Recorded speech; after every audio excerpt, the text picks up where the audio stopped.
की बात है। आपकी जानकारी की जितनी तारीफ की जाए कम है।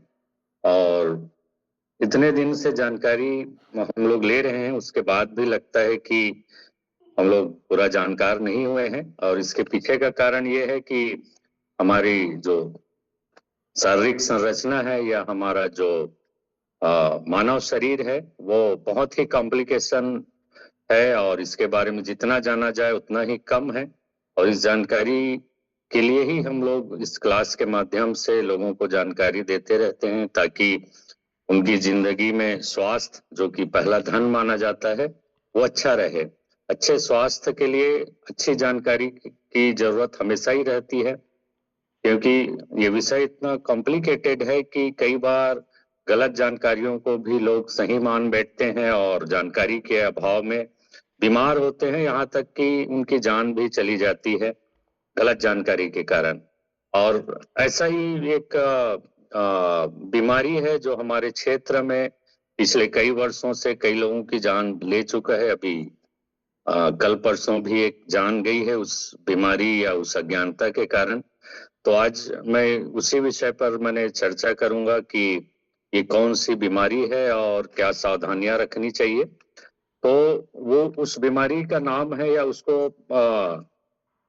मेडिकल साइंस में उसको बीमारी माना ही नहीं गया है, लेकिन हम लोग बीमारी मान के ही चलते हैं, और उस बीमारी का नाम है पीलिया। पीलिया वैसे तो कोई रोग नहीं है, माने अपने आप में पीलिया कोई रोग नहीं है, बल्कि ये हमारे शरीर के किसी अन्य बीमारी, खासकर लिवर संबंधित बीमारियों की ओर संकेत देती है।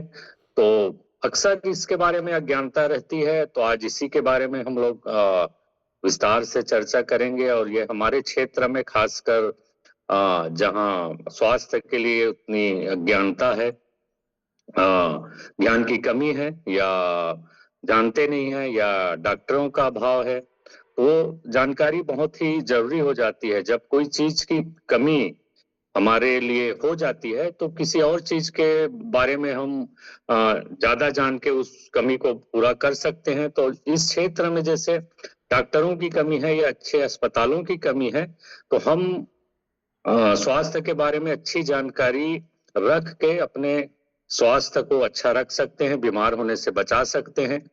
तो पीलिया ऐसा ही एक बीमारी है जिसके बारे में बहुत सारी भ्रांति हैं, बहुत सारी गलतफहमियां हैं, या जानकारी का अभाव है। तो उसको इस क्लास के माध्यम से मैं बताने की कोशिश करूंगा। आज इस क्लास में मैं पीलिया क्या होता है इसके बारे में चर्चा करेंगे, क्यों होता है इसके बारे में भी चर्चा करेंगे, इसके लक्षण क्या हैं, क्या खाना चाहिए क्या नहीं खाना चाहिए, इससे बचाव कैसे करें, और आखिर में कुछ भ्रम जो फैला हुआ है समाज में, खासकर ये वैद्य या बैगा के पास जाने वाला जो भ्रम है, उसके बारे में भी बात करेंगे। तो सबसे पहले जानते हैं कि पीलिया वास्तव में होता क्या है। तो पीलिया, जैसे कि मैंने पहले ही बताया, मेडिकल साइंस इसको बीमारी नहीं मानता है।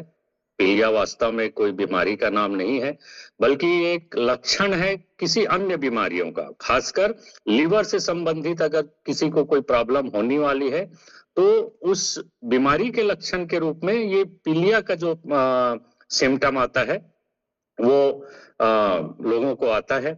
इसमें इसको पहचानना वैसे भी बहुत ही आसान होता है। हमारी सबसे पहले तो जो हमारे आंख की जो सफेदी है वो पीला पड़ जाता है, त्वचा पीली हो जाती है, आंखें पीली हो जाती है, और पेशाब का रंग अगर पीला है तो मान के चलिए कि ये पीलिया का लक्षण हो सकता है। और ये मुख्यतः लीवर से जुड़ी बीमारी है। तो ये तो हुआ पीलिया के बारे में संक्षिप्त परिचय कि पीलिया होता क्या है। अब जानते हैं कि पीलिया क्यों होता है, क्यों माने लोगों को पीलिया हो जाता है। तो पीलिया के बारे में मैंने फिजिकल क्लब में बहुत सारी बातें बताई हैं कि हमारे शरीर में जो लाल रक्त कोशिकाएं हैं, ये जब टूटती हैं, और लाल रक्त कोशिकाओं की जिंदगी 30 से 120 दिन तक की रहती है। ये हमारे शरीर में अपने आप बनती भी रहती हैं, और लाखों जो लाल रक्त कणिकाएं हैं वो मरती भी रहती हैं। असल में ये इनके जो मरने का स्थान है, या ये जहाँ पे टूटती हैं लाल रक्त कोशिकाएं अपने कार्यकाल पूरा करने के बाद, उस जगह को प्लीहा या तिल्ली कहते हैं, और जो उसको लाल खून का कब्रगाह भी बोला जाता है।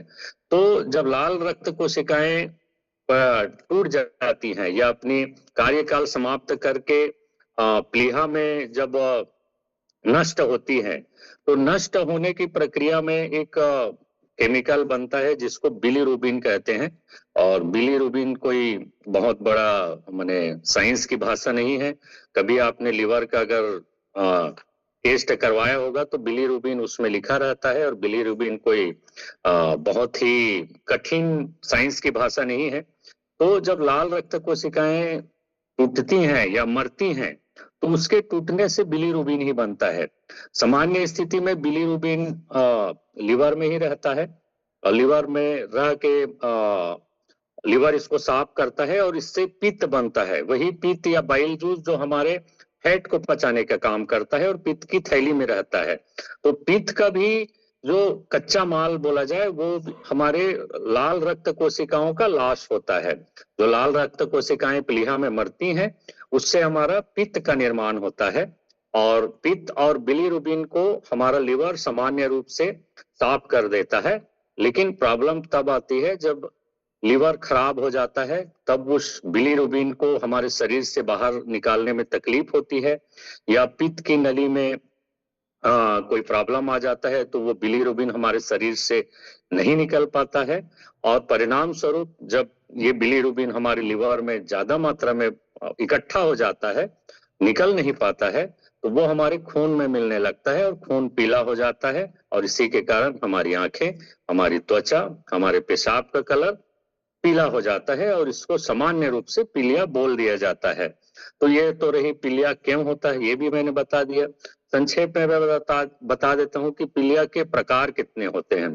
तो मेडिकल साइंस में पीलिया का 3 प्रकार बताया गया है, जिसको पहला जो नंबर है वो हेमोलिटिक पीलिया बोलते हैं, जिसमें इसका कारण होता है कि मलेरिया के कारण अगर आपके लाल रक्त कोशिकाएं ज्यादा मर रही हैं, या थैलेसीमिया नाम का जिसको ब्लड कैंसर बोला जाता है, थैलेसीमिया में अगर आपके लाल रक्त कोशिकाएं ज्यादा टूट रही हैं, ज्यादा मर रही हैं, या कुछ और खून से संबंधित बीमारी जैसे सिकल सेल एनीमिया हो गया, या किसी भी प्रकार की खून की बीमारी में अगर आपकी लाल रक्त कोशिकाओं का मरना ज्यादा हो रहा है, तो पीलिया हो सकता है।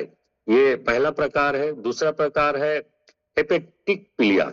हेपेटिक पीलिया मैंने किसी भी प्रकार के लिवर की बीमारी के कारण होता है, या शराब के अत्यधिक सेवन से। ज्यादातर हमारे जो एरिया में जिसकी मैं बात कर रहा था, शराब के अत्यधिक सेवन से भी पीलिया होता है, क्योंकि इसके कारण हमारे लाल रक्त कोशिकाओं या हमारे लिवर में नुकसान पहुंचता है। और फैटी लिवर के कारण भी हेपेटिक पीलिया होता है, क्योंकि हमारे लिवर की कार्य क्षमता कम हो जाती है और बिलीरुबिन का जो एक्सप्रेशन है वो कम हो जाता है। तीसरी प्रकार की जो पीलिया है वो ऑब्स्ट्रक्टिव पीलिया बोलते हैं। ऑब्स्ट्रक्टिव माने किसी में रुकना, उसको हिंदी में इंग्लिश में ऑब्स्ट्रक्टिव बोला जाता है। तो अगर पित्त की संबंधित कोई प्रॉब्लम है, पित्त के नली में कोई रुकावट है, चाहे गॉल ब्लैडर स्टोन से हो या ट्यूमर से हो या सूजन से हो, अगर पित्त की नली में कोई प्रॉब्लम है और पित्त किन्हीं कारणों से बाहर नहीं निकल पा रहा है, तब भी वो पित्त आपके खून में मिलेगा और आपको पीलिया हो सकती है।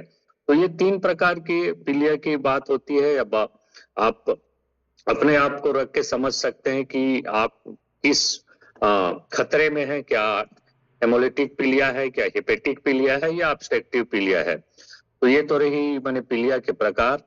अब पीलिया के लक्षण के बारे में बात कर लेते हैं।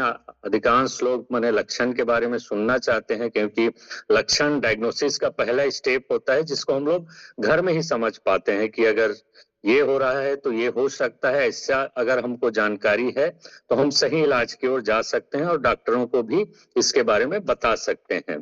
तो सबसे पहला लक्षण तो है, सब जानते हैं कि आंख का जो सफेद वाला हिस्सा है हमारे, वो अगर पीला हो रहा है तो ये बहुत ही स्पष्ट लक्षण है पीलिया का। दूसरा, त्वचा का पीला होना, हमारी स्किन या नाखूनों का कलर अगर पीला दिखाई दे रहा है, तब भी आप सावधान हो जाइए कि आपको पीलिया का लक्षण है। तीसरा, अगर पेशाब का रंग अगर जरूरत से ज्यादा पीला है, हल्का पीला तो पेशाब अच्छा होता है, लेकिन अगर एकदम ज्यादा पीला है, जो पीला दिख रहा है, तो वो भी एक लक्षण है पीलिया का। चौथा लक्षण आता है भूख में कमी, और भूख में कमी का भी साधारण ही कारण है, क्योंकि लीवर में प्रॉब्लम है, और लीवर में प्रॉब्लम है तो भूख वैसे ही कम हो जाती है। तो अगर भूख अचानक से आपकी कम हो गई है तो भी ये पीलिया का लक्षण हो सकता है। पांचवा लक्षण है थकान या कमजोरी, क्योंकि समस्त हार्मोन या हमारा जो ऊर्जा का अवशोषण होता है वो लीवर के माध्यम से होता है। अगर लीवर ही खराब है तो थकान और कमजोरी आना स्वाभाविक है। वैसे बहुत सी बीमारियों में भी थकान और कमजोरी आती है, लेकिन आपको अगर इनमें से जो ऊपर जो मैंने बताया उसमें से भी अगर एक दो लक्षण है और उसके साथ भी थकान या कमजोरी आ रही है, तो मान के चलिए ये पीलिया होने का स्पष्ट लक्षण है। छठवा लक्षण हो सकता है लगातार उल्टी या मतली होना, माने पेट में गुड़गुड़ाहट होना, उल्टी लगना, उल्टी जैसे लगना, पेट का अनकंफर्टेबल हो जाना, ये भी पीलिया का लक्षण होता है। पेट में दर्द भी हो सकता है, अगर पेट में अचानक से पेट के लीवर वाले हिस्से में, खासकर राइट हिस्से में जो लीवर रहता है, उसमें अगर दर्द आपको अनुभव हो रहा है तो भी पीलिया का लक्षण हो सकता है। साथ में क्योंकि समस्त हार्मोन का निर्माण हमारे लिवर में होता है, तो अगर लिवर ही अगर कमजोर हो जाए तो उसमें खुजली और स्किन से संबंधित प्रॉब्लम भी हो सकती है, लेकिन ये रेयर है। लेकिन अगर शरीर में खुजली भी हो रही है और साथ में ऊपर बताए गए जो लक्षण है वो अगर आ रहे हैं, तो मान के चलिए ये पीलिया के लक्षण हो सकते हैं। तो ये सामान्य लक्षण है और बहुत सारे लक्षण हो सकते हैं, लेकिन अगर ये जो सातों जो लक्षण मैंने बताए इनमें से कोई अगर एक या दो हो, सातों लक्षण होना एक साथ पॉसिबल नहीं है, लेकिन अगर इनमें से एक या दो लक्षण है तो बिल्कुल आप सावधान हो जाइए और पीलिया के बारे में आप डॉक्टर से मिलिए। अब ये तो हुआ लक्षण। अब एक मुख्य चीज आती है कि अगर पीलिया हो गया है आपको तो खाना क्या चाहिए, क्या खाने से आप पीलिया को बढ़ने से बचा सकते हैं या उसका उपचार कर सकते हैं। तो पीलिया चूंकि लिवर से संबंधित बीमारी है और लिवर का जो मुख्य काम होता है पाचन का, तो आप ऐसी चीजें खाइए जो पौष्टिक भी हो और सुपाच्य भी हो। तो इन सब चीजों में जो आप हमारे क्लास के माध्यम से कई बार मैंने बताया है कि सुपाच्य भोजन क्या है या किसमें कितना पौष्टिकता है, तो पीलिया में भी यही बातें लागू होती हैं। तो सबसे पहले तो अगर पीलिया हो गया है तो आप नारियल पानी पिएं, क्योंकि नारियल पानी में वो इलेक्ट्रोलाइट्स और वो पोषक तत्वों की मात्रा है जो लिवर को बिना तकलीफ दे आपके शरीर में अवशोषित हो सकती है। दूसरा गन्ने का रस के बारे में भी मैंने बताया था कि जब भी लिवर संबंधी प्रॉब्लम या पीलिया होता है तो गन्ने का रस बहुत ही फायदेमंद होता है। तीसरा खिचड़ी, और उसमें भी मूंग दाल की खिचड़ी, क्योंकि मूंग दाल पचने में आसान होता है, सुपाच्य होता है, हमारे शरीर को पोषण अच्छे तरीके से देता है, तो मूंग दाल की खिचड़ी भी खाया जा सकता है। पपीता बहुत ही अच्छा चीज है, लेकिन कई बार पीले चीजों को खाने से मना किया जाता है, वो भी एक भ्रम है, उसको भ्रम वाले सेक्शन में मैं बताऊंगा। पपीता भी बहुत ही अच्छा है हमारे पीलिया के मरीजों के लिए।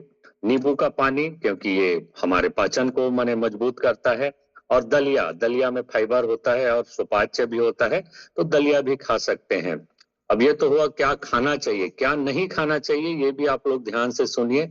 अगर तला भुना हुआ चीज ना खाएं तो पीलिया में फायदेमंद होता है, तो तला हुआ चीज आप बिल्कुल भी, मिर्च मसालेदार चीज ना खाएं, मसालेदार भोजन ना करें।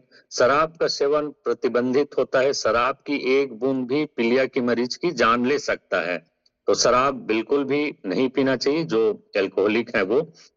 बाहर के खाने से बिल्कुल बचना चाहिए, बाहर का कोई भी खाना आप ना खाएं, चाहे ठेले में मिलने वाला हो, चाहे कोई रेस्टोरेंट का हो, या कोई भी